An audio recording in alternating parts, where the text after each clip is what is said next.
आप लोगों को इलेक्ट्रिक फील्ड और गॉसेस थ्योरम 2 चैप्टर हम आपको पढ़ा चुके थे और इलेक्ट्रिक फील्ड कंप्लीट हो चुका था, गॉसेस थ्योरम कंप्लीट हो चुका था। गॉसेस थ्योरम और इलेक्ट्रिक फील्ड के एनसीईआरटी की प्रॉब्लम्स भी हमने सॉल्व करवा दी थी। अब चूँकि बोर्ड एग्जाम का काम धीरे धीरे आ रहा है तो हम अपनी जिम्मेदारियों को और थोड़ा समझ रहे हैं, खाली समय है इस समय। प्रयास करेंगे कि जितनी फिजिक्स हमसे कवर हो सके और जितना आपसे फीडबैक मिल सके, इन दोनों के कॉम्बिनेशन से जो है हम देखेंगे कि हमें आगे कितना पढ़ाना है। देखिए, बहुत सीधी सी बात है कि 2 चीज़ें होती हैं। एक तो हमारा हौसला हमेशा आपके साथ चलता है और वो किसी भी चीज़ से हो, चूँकि हमारा आपका कोई फाइनेंशियल डेबिट क्रेडिट नहीं है, लेकिन एक ये रहता है ना कि आपकी शाबाशी वो होती है जो आप व्यू में हमें देते हैं, कमेंट्स में जो हमें लिखते हैं, लाइक बटन में जो हिट करते हैं। और चूँकि यूट्यूब ने जो टीचिंग का प्रोफेशन है वो थोड़ा सा इतना लो लेवल तक गिरा दिया है कि जब तक घटिया बातें 2-4 यूट्यूब में आप ना डालो या थोड़ा रोचक मसालेदार बातें ना करो, तब तक आप उस कंटेंट को देखना पसंद नहीं करते। और आप ये महसूस करेंगे कि उन रोचक बातों में कहीं सफलता नहीं छिपी है। ठीक है ना, हम ही नहीं सफल हुए हैं और एक ही परीक्षा में नहीं सफल हुए हैं। आप सब लोग जो क्षेत्रीय लोग हैं वो लोग जानते हैं, आपकी गंभीरता, आपका अनुशासन और आपकी जो नियमितता है, सब्जेक्ट के प्रति जो डिवोशन है, वही आपको आपके मुकाम तक पहुंचाएगा। किसी एक सब्जेक्ट को अपना हीरो अभी बनाना ठीक नहीं है, लेकिन कुछ समय बाद अगर आपको टीचिंग करियर में आना है तो आप किसी एक सब्जेक्ट में हीरो बन सकते हैं। हम आज से फिजिक्स की श्रृंखला पुनः स्टार्ट कर रहे हैं और उम्मीद करेंगे कि इस बार आप लोग दोगुने जोश के साथ में हमें प्यार देंगे। इसी उम्मीद के साथ हम क्लास को स्टार्ट करते हैं।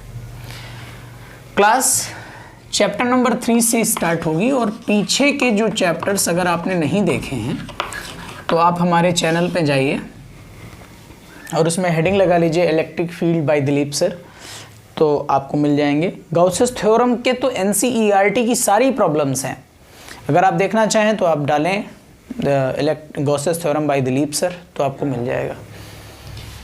इलेक्ट्रिक पोटेंशियल, इलेक्ट्रिक पोटेंशियल इसे बोला जाता है वैद्युत विभव। अच्छा, वैद्युत विभव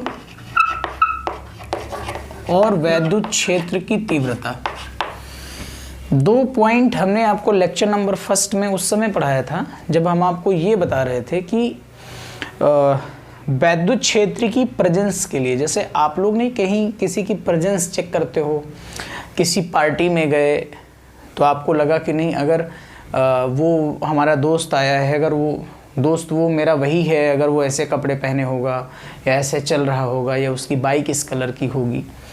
कहने का मतलब ये है कि किसी व्यक्ति के आइडेंटिफिकेशन के लिए कुछ पर्टिकुलर पॉइंट्स होते हैं, है ना। वैसे ही इलेक्ट्रिक फील्ड की प्रेजेंस के लिए भी 2 पॉइंट डेफिनेट किए गए थे।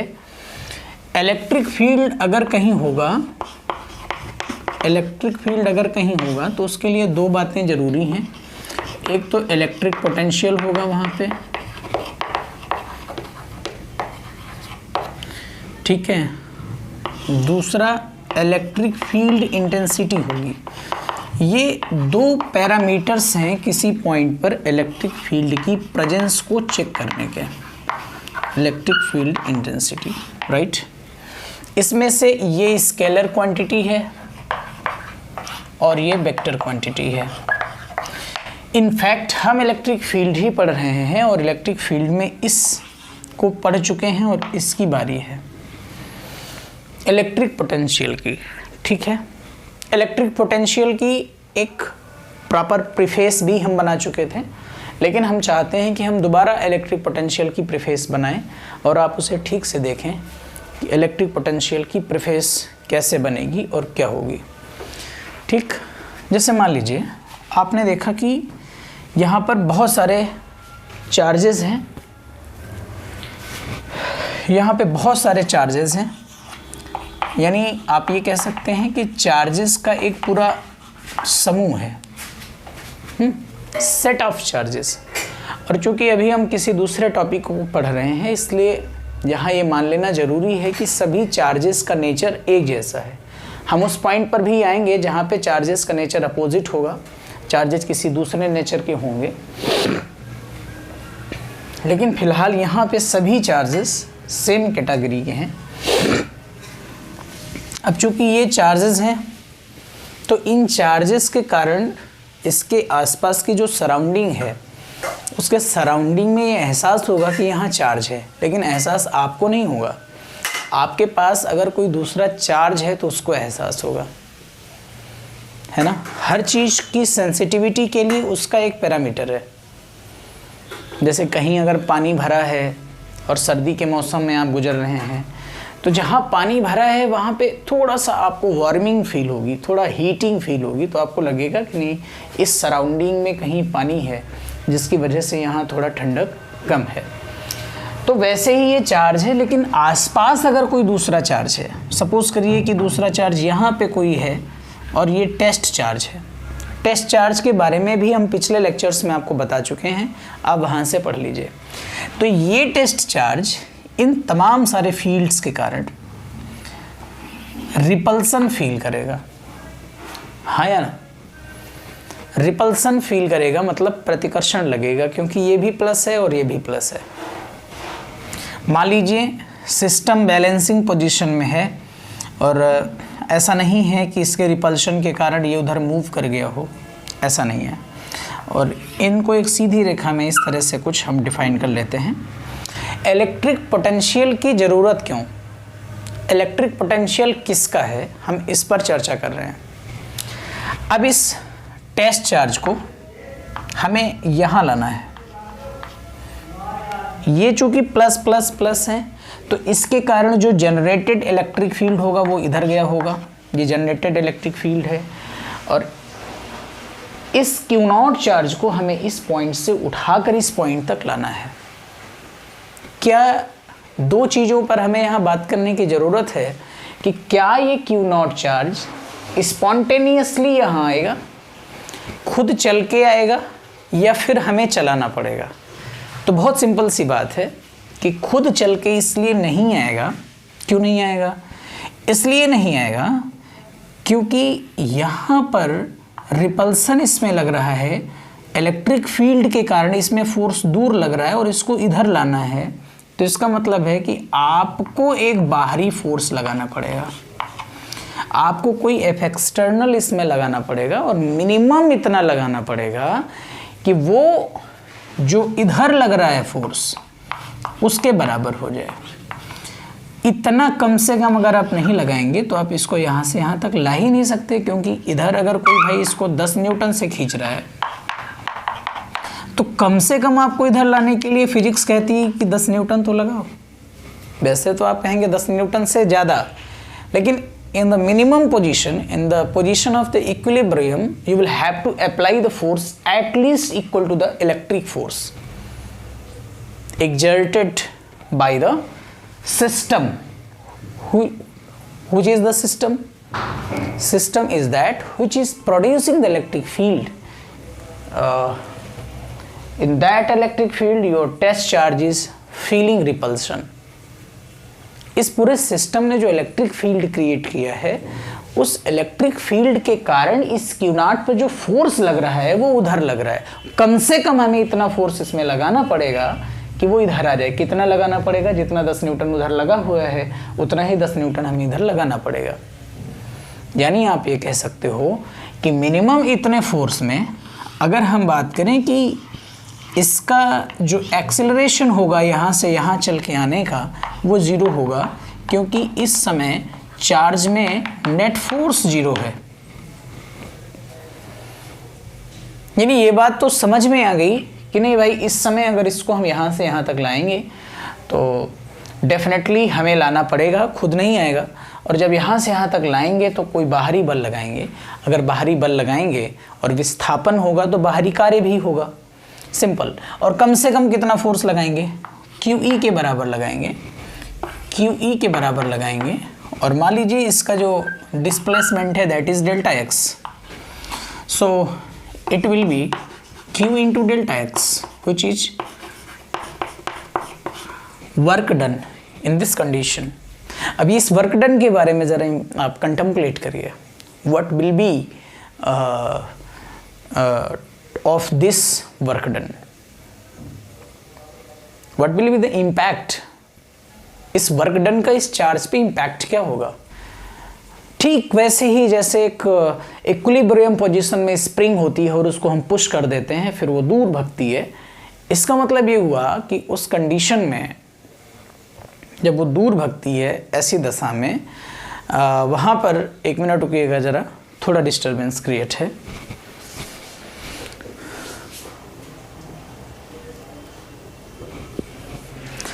उस कंडीशन में क्या हो रहा है, उस कंडीशन में जब आपने स्प्रिंग को उसकी इक्विलिब्रियम पोजीशन से थोड़ा सा पुश किया है ना, तो जैसे ही आप उसको छोड़ते हैं वैसे वो पुनः अपने पास जाती है। इनफैक्ट हम ये कहना चाह रहे हैं कि इक्विलिब्रियम पोजीशन पर जो पोजीशन होती है उसके अपोजिट आप कहीं भी ले जाएं तो उसमें काम करना पड़ेगा और वो काम हमेशा पोटेंशियल एनर्जी की फॉर्म में कंजर्व हो जाता है। और ये ध्यान रखना, जो अप्लाइड फोर्स है वहाँ पर, जैसे यहाँ पे अप्लाइड फोर्स, इस पर नेचुरल अप्लाइड फोर्स उधर है, तो अगर हम इसको उधर लेके जाते हैं, इस चार्ज को उधर लेके जाते हैं, तो पहली चीज़ तो हमें अप्लाई फोर्स करने की ज़रूरत नहीं है। अगर ज़रूरत है भी तो ये वाला चार्ज ऐसी दशा में पोटेंशियल एनर्जी को अपने अंदर कंजर्व नहीं करेगा, या you can say that potential energy will decrease when you carry this Q naught charge forward from the system। अगर आप इस सिस्टम से दूर इस चार्ज को लेकर के जाएंगे तो पोटेंशियल एनर्जी कंजर्व नहीं होगी बल्कि इससे डिसिपेट होगी, इससे कम होती चली जाएगी। क्योंकि नेचुरली इसमें जो फोर्स लग रहा है वो उधर लग रहा है। NCERT कहता है कि अगर इलेक्ट्रिक फील्ड या उस प्रॉपर फोर्स की ही डायरेक्शन में आपने चार्ज को चलाया या किसी सिस्टम को चलाया तो पोटेंशियल एनर्जी नहीं आएगी। लेकिन उसके अपोजिट अगर आप ला रहे हैं तो पोटेंशियल एनर्जी बढ़ेगी, उसमें पोटेंशियल एनर्जी एक्सपीरियंस कराने जैसा आपको फील होगा। जैसे मैं आपसे कहूं कि अगर आप एक बॉल को नीचे छोड़ते हैं और नीचे और सरफेस पे रख देते हैं, उसको उठा करके और नीचे रख दिया, तो पोटेंशियल एनर्जी इंक्रीमेंट का आपको कोई सिस्टम नहीं दिखेगा। लेकिन अगर आप उसी बॉल को छत पे जाके रख दें और कोई उसको पुश कर दे तो वो बॉल अपने आप नीचे गिरेगी। उस समय उसके पास पोटेंशियल एनर्जी है, क्योंकि बॉल को ग्रेविटेशनल फोर्स की अपोजिट डायरेक्शन में आप शिफ्ट करके आए थे। So here we are understanding that in this condition the potential energy is conserved in test charge. The potential energy is conserved in this test charge। और ऐसा assume करिए कि ऐसा लगता है कि यहाँ पे हमने इसको ला के रखा हुआ है, क्योंकि जैसे ही हम इसको रिलीज करेंगे फट से भाग जाएगा वो, क्योंकि this is not the equilibrium position of this charge. So now you are understanding there what work you have done in this Q naught charge from carrying this charge from this point to this point. In this condition the charge will experience the extra potential energy, and when you will release to this charge from this point, all the potential energy will conserved in kinetic energy, and once again the charge will take its original position। अब आइए समझिए, actually यहां पर कितनी potential energy आएगी, इतने ही displacement के लिए। मान लीजिए यहां पे बहुत बड़ा हमने चार्ज रख दिया है, ये सॉरी Q naught D है, बहुत बड़ा हमने चार्ज रख दिया है Q naught D। तो जितना बड़ा चार्ज होगा उतना बड़ा काम करना पड़ेगा हमें, यस सर नो। अगर ये बहुत बड़ा चार्ज है, इसका अमाउंट बढ़ता जा रहा है, हो सकता है किसी कंडीशन में ऐसी एजम्पशन आप कर लें कि Q naught बहुत बड़ा हो जाए, तो हो सकता है इस सिस्टम को ही वो प्रभावित कर दे, ऐसा नो, ऐसा हो सकता है। ठीक, छोड़ दीजिए उसकी बात को, वो बात की बात है। अब आइए जरा इसी से हमें किसी प्रॉपर आइडेंटिटी को कैलकुलेट कर लेते हैं, क्योंकि मेरे लिए जो सिस्टम है वो ये है, वहां से कौन आ रहा है इट डजेंट मैटर, हम ये समझ लेते हैं कि वहां से इतने को लाने में इतना खर्चा करना पड़ता है। फॉर एग्जाम्पल आप समझ लीजिए कि बाहर से पेट्रोल लाने में इतना खर्चा आता है, 1 लीटर पेट्रोल लाने में। इंडिया, अगर हम 1 लीटर पेट्रोल बाहर से इंडिया में ला रहे हैं तो इतना खर्चा होता है। This is the fundamental point. It doesn't matter that how much quantity of petrol is being carried here, यहाँ पे कितने ज़्यादा पेट्रोल की मात्रा लाई जा रही है वो बात की बात है। पहली बात ये है कि 1 यूनिट पेट्रोल लाने में कितना एक्सपेंस हो रहा है। In the same point is applicable here, we have to contemplate that how much energy we will have to apply on this point to carry this charge from this point to this point. कितनी energy मुझे 1 unit charge को यहां से यहां तक लाने में खर्चा करनी पड़ेगी, ये डिटरमाइन कौन करेगा? ये क्यू नॉट। यस और नो? इस क्यू नॉट को यहां से यहां तक लाने में कितनी एनर्जी लगी है अच्छी बात है, लेकिन हम एक परिचय जानना चाहते हैं कि वहां से यहां तक अगर 1 कूलम चार्ज को लाएंगे तो इतनी एनर्जी एक्सपेंस होगी, इतनी एनर्जी स्पेंड होगी। 1 कूलम चार्ज को यहां से यहां तक लाने में इतनी एनर्जी स्पेंड होगी। इसका डिसीजन कौन लेगा? ये क्यू नॉट या ये पूरा system? So your answer will be the system will decide that how much energy we will have to apply to carry any unit of charge from this point to this point. और वो चीज अगर हमें पता चल गई तो फिर कितना बड़ा चार्ज ला रहे हैं हमें सिर्फ मल्टीपल करने की जरूरत है। As well as we can compare this point to my previous example which was taken from the petroleum system। हमने कहा था पेट्रोल लाने में 1 लीटर पेट्रोल लाने में अगर हमें पता चल गया कि नहीं 50 रुपए का खर्चा आ रहा है तो फिर कितना पेट्रोल लाना है, सिर्फ हमें मल्टीपल करना है। ठीक वैसे ही 1 यूनिट चार्ज को यहां से यहां तक चलाने में how much energy is required, कितनी एनर्जी रिक्वायर्ड है, अगर हमें ये बात पता चल जाती है तो फिर कितने भी यूनिट चार्ज है हमें only we have to multiply. That is the potential which tells us that how much energy will be required to carry any unit of charge या 1 unit of charge, any not any 1 unit of charge from this point to this point. 1 unit charge को यहां से यहां तक लाने में कितनी energy आपको स्पेंड करनी पड़ेगी, ये जो फीलिंग कराता है that is the potential. Yes और no? Yes, that is the potential. So potential is defined by this particular alphabet V which is taken from the Volta. Volta एक वैज्ञानिक थे। आप एनसीईआरटी का अध्ययन करेंगे तो आपको स्टार्टिंग के ही पहले जैसे ही आप ये चैप्टर ओपन करेंगे आपको वोल्टा के बारे में जानकारी मिलेगी। तो V, सपोज करिए हमने यहाँ पे Q not E into delta x लगा दिया, ये टोटल फोर्स हो गया। अब अभी हम इसके मूल में नहीं जा रहे हैं कि इसके सिंबल क्या होंगे, प्लस होगा माइनस होगा, what will be there, no, अभी हम उसमें नहीं जा रहे हैं कि प्लस माइनस क्या लेना है, वो छोड़ दीजिए, बात की बात है। अब अगर हम यहां से कह दें यदि आवेश इकाई है, यानी if Q not is 1 coulomb only, so what will be the happen here, what will be happen, it will be only E into delta x, okay, it is also, sorry, yes, and in this condition when Q naught is equal to 1 coulomb, this delta W is called V or delta V equal to E delta x. It is also very most important formula. इस बात से हम आपको ये समझाना चाह रहे हैं कि पोटेंशियल कैलकुलेट करते समय ये कतई मायने नहीं रखता कि किस आवेश को कहां से कहां, किस आवेश को ला रहे हैं। Q नॉट को लाएंगे तो भी पोटेंशियल उतना होगा, Q नॉट के पापा को लाएंगे तो भी उतना ही पोटेंशियल होगा, बिकॉज हमें यूनिट कैलकुलेट करनी है। मैंने कहा कि 1 लीटर पेट्रोल आने का खर्चा 50 रुपए है, तो चाहे जितना लाओ। अब उसकी बार्गेनिंग में आना जाइएगा कि वो जो हमारे यहाँ इंडिया में चलता है, बहन जी अगर 12 पीस लेंगी तो इतना सस्ता हो जाएगा, ऐसा कुछ नहीं।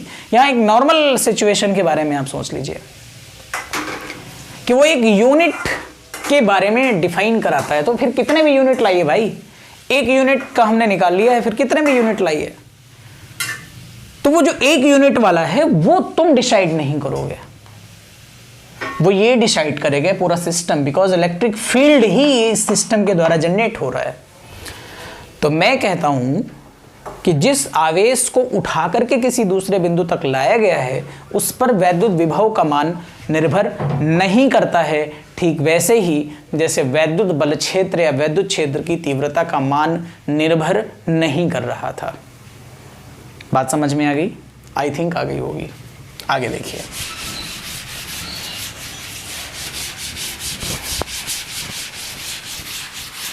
बिंदु आवेश के कारण वैद्युत विभव।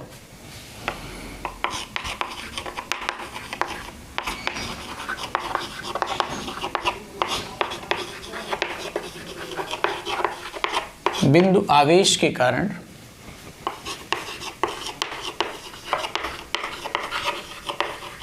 वैद्युत विभव। Electric potential due two point charge. Electric potential due two point charge. Due two point charge, yes. इसके बारे में हम देखते हैं। मान लीजिए एक सिस्टम है, ठीक है, ये सिस्टम क्यों है, इसने इलेक्ट्रिक फील्ड अपने सराउंडिंग में क्रिएट किया है और यहां से यहां पर, ठीक। देखिए एक बात समझिए, क्यों ने इलेक्ट्रिक फील्ड क्रिएट किया है और ये माना जाता है कि इसका इंपैक्ट हर जगह है, एवरीवेयर। क्योंकि अगर इसकी कंडीशन में हम माने तो E equal to 1/4πε0 Q/r² for a point charge. ये पॉइंट चार्ज ही मानिए, इसको बहुत बड़ा स्फेरिकल डिस्ट्रीब्यूशन या ऐसा कुछ आपको सरफेस डिस्ट्रीब्यूशन मानने की ज़रूरत नहीं है। ये नॉर्मली एक पॉइंट चार्ज है। इस पॉइंट चार्ज के कारण इलेक्ट्रिक फील्ड सराउंडिंग में हर जगह आया होगा। अगर फार्मूले बेसिस पर चले जाएं तो हम R की वैल्यू कितना भी रखें, मान कितना भी छोटा है, लेकिन E की वैल्यू आएगी। लेकिन क्या ये रियल लाइफ में पॉसिबल है? Is it possible in real life? इस क्यू चार्ज को रखने पे बहुत दूर जाने पर क्या हम उस इलेक्ट्रिक फील्ड का एक्सपीरियंस कर पाएंगे? No. So physics consider that when we go from infinity, when we go infinity from this point, the electric field impact is 0 there. इसका मतलब ये है कि अगर इससे हम एक लॉन्ग डिस्टेंस पे, लॉन्गर डिस्टेंस में चले जा रहे हैं, बहुत ज़्यादा दूरी, लंबी दूरी पर, अब वो रिलेटिव फिजिक्स में हम लोग पढ़ते हैं, वो अनंत किस तरह से हम कंसीडर करेंगे उस पॉइंट को छोड़ दीजिए।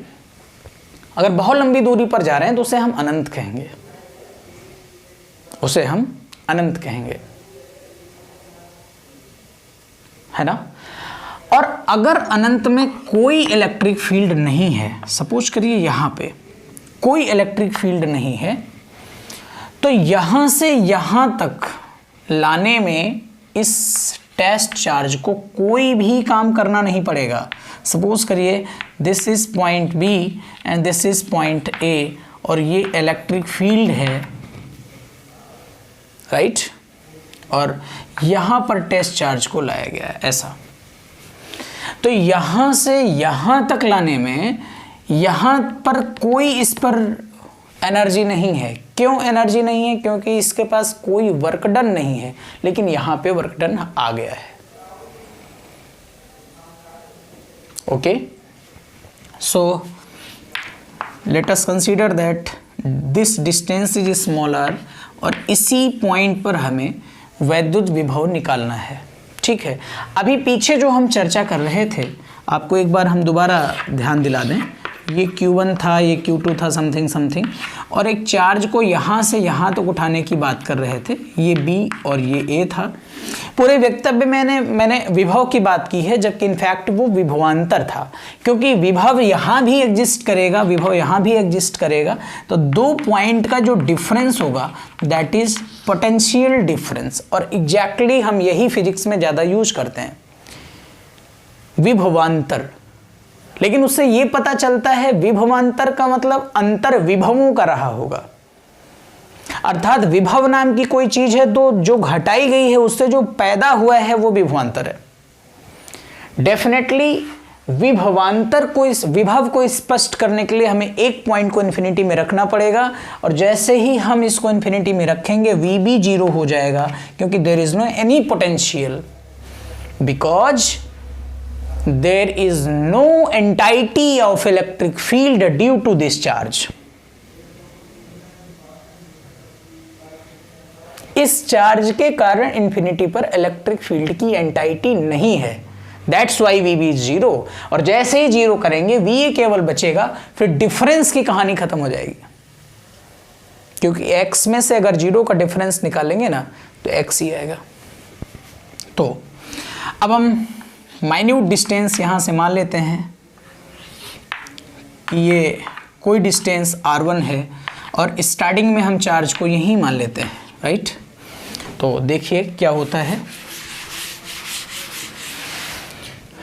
इस पॉइंट पर जब ये टेस्ट चार्ज आ गया है, ये Q है, तो इस पर इलेक्ट्रिक फोर्स तो काम कर ही रहा होगा, तो हम कहेंगे कार्यरत वैद्युत बल Fe इक्वल टू 1/4πε0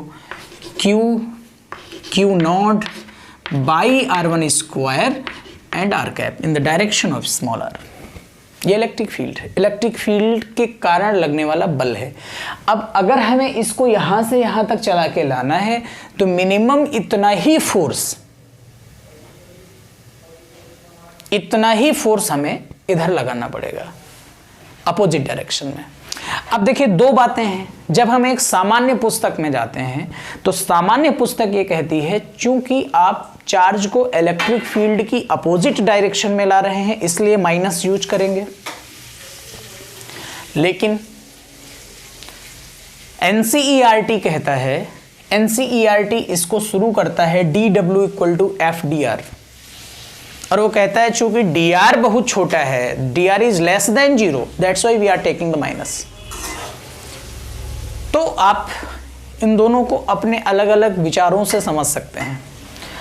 आइए हम कहेंगे आवेश को यहां तक ये सूक्ष्म दूरी dr में चलाने के लिए आवश्यक न्यूनतम बल,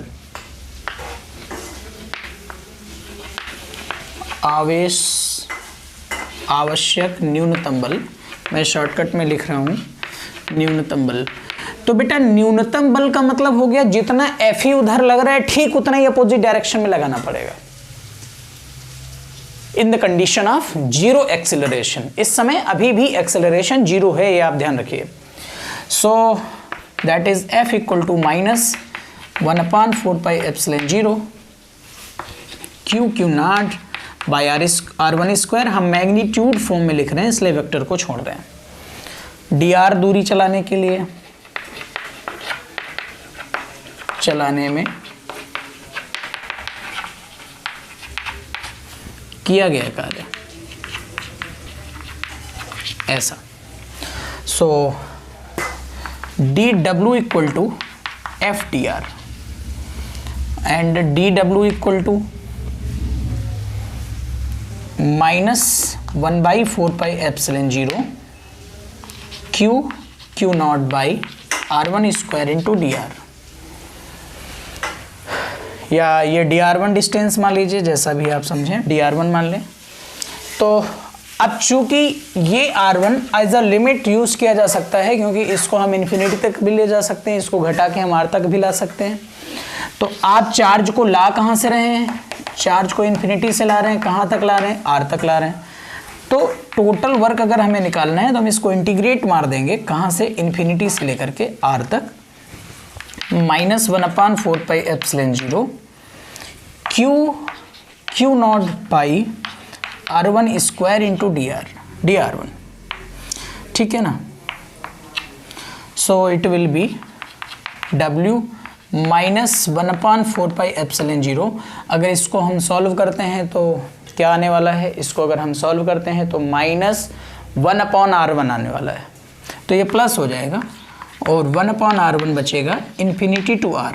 लिमिट रख देंगे अगर तो w इक्वल टू आ जाएगा, सॉरी क्यू नॉट छूट चुका है, यहाँ लिख लीजिए, w equal to 1/4πε0 q naught by r, sorry r।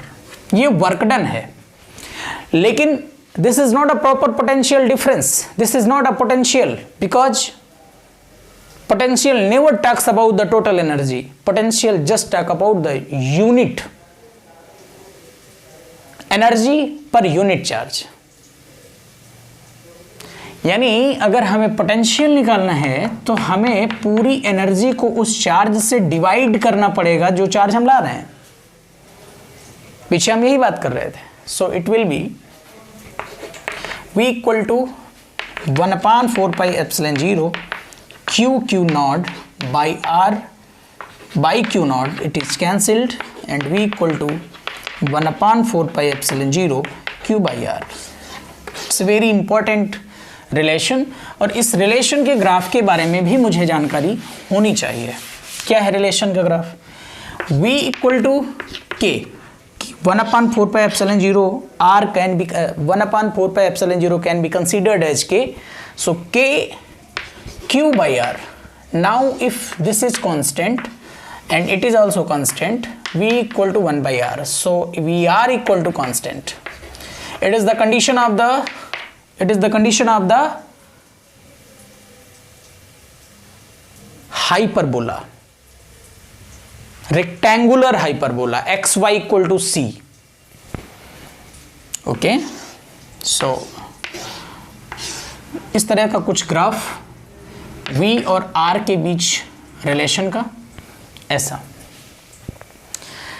तो आई थिंक आपको पोटेंशियल थोड़ा सा समझ में आया है।